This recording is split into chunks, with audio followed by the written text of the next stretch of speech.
Hello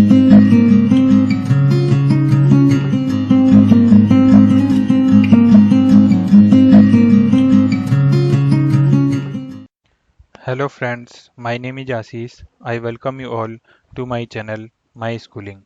Today we are going to discuss further about application of big data analytics. In my previous video, I have shown you different domains in which we are applying the big data analytics, and then we have taken the case study of finance domain. Today we will take one more case study of fraud and risk domain and try to understand it. To explain it, I will take you to one of the paint diagram. Let's say you go and swipe your credit card or debit card in a merchant layout, or you punched in your credit or card details in an online shopping portal like Flipkart, Amazon, Walmart, or something. So for simple understanding point of view, it will go to the server and then it will go to your database. Let's say this is your database here. It will check for your card details. It will check for the balance.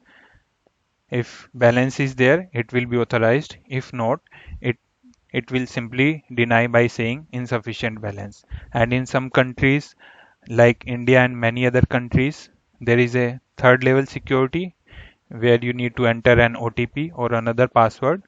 Once you enter your password or OTP, if it is a valid one, your transaction will be authorized. Otherwise, it will simply deny by saying incorrect PIN or incorrect password. That's a new way. But if we will try to understand it in a deeply manner, so this is the machine where you punched in your card details. And then there is one more thing in between, which is called as the payment gateways. This is the payment gateway here. Payment gateway, we are having companies like Visa card or MasterCard.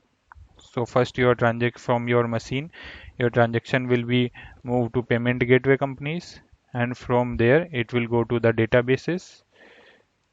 And these payment gateway companies nowadays, other than handling the transactions, they are doing the fraud checks also. The reason behind is nowadays, as technology is raising day by day, fraud transactions is also getting more and more. Some fraud people are using sophisticated tactics to hack the databases, and they use this data to do kind of cheating. If we take the case of Visa card or MasterCard, their day volume typically running into 500 million transactions per day.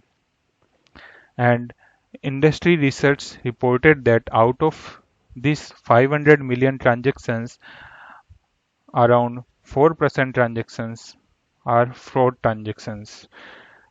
So if we calculate the 4%, so that is around 20 million transactions are fraud transactions per day. And if we consider a simple each transaction as $100 transaction, so which means we will be having 20 million per day fraud transactions, and each transaction is of $100.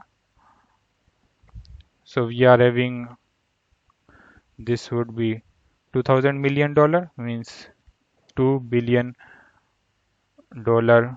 per day money loss because of the fraud transactions, and that is happening currently. Now that's where role of this Visa card and MasterCard comes into the picture.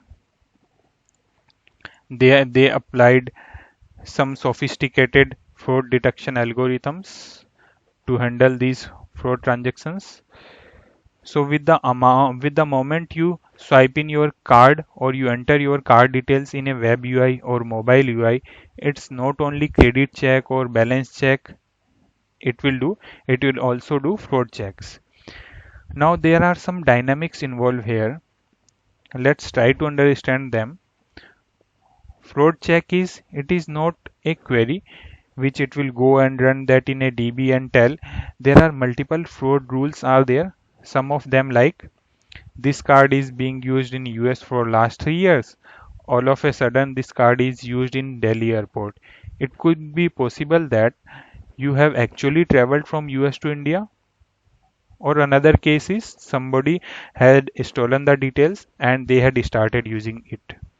In which case, system should prompt you to enter some other checks like enter your date of birth in DDY MMYY format, or enter the last transaction details, or enter the mother's maiden name, something like that. Another example is, let's say I am using my card in India from last 10 years. All of a sudden a transaction is initiated from an African country where I have no relation to African country at all. Then the transaction can be directly declined. One more example is, let's say my average purchase pattern over last 3 years is $100 or $1,000 max. But there is a transaction initiated for the full amount of card limit, that is $10,000. So based on the past history, based on the demographics, these algorithm takes the decision of allowing or denying the transactions. So when we are talking about sophisticated fraud line checks, there is one more dimension to it.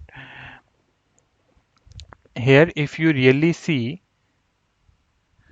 fraud line checks should happen, but the response time should be less than 2 seconds. Means each transaction should respond less than 2 seconds of time, within less than 2 seconds of time. You cannot say we are doing the fraud line checks, so just wait for 1 minute or 2 minutes, then we will let you know whether transaction is authorized or not. That is not at all acceptable.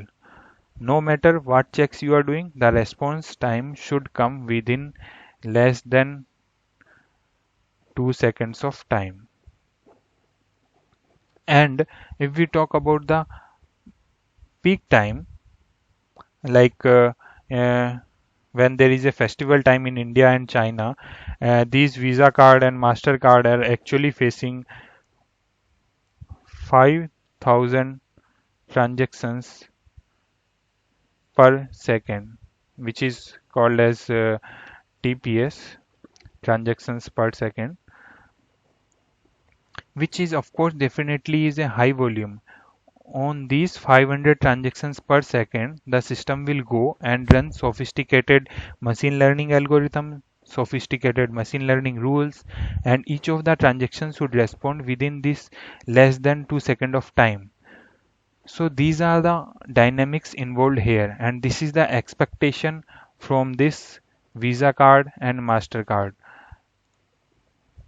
So by considering all this, will the traditional technology able to handle this, like we are having traditional technologies C++, Java or .NET, and we are having traditional databases, will they able to handle this much of volume of data with this much of velocity? Of course not. That's the reason why these Visa card and MasterCard had deployed fraud detection algorithm techniques which runs over big data Hadoop technology. So this is one more use case of big data analytics. Thank you all for watching this video. I hope it helped in enhancing your knowledge about application of big data analytics. Please like and share this video and subscribe to our channel My Schooling. You can also follow me over LinkedIn, Facebook and Instagram and can ask your query anytime. Thank you. Have a good day.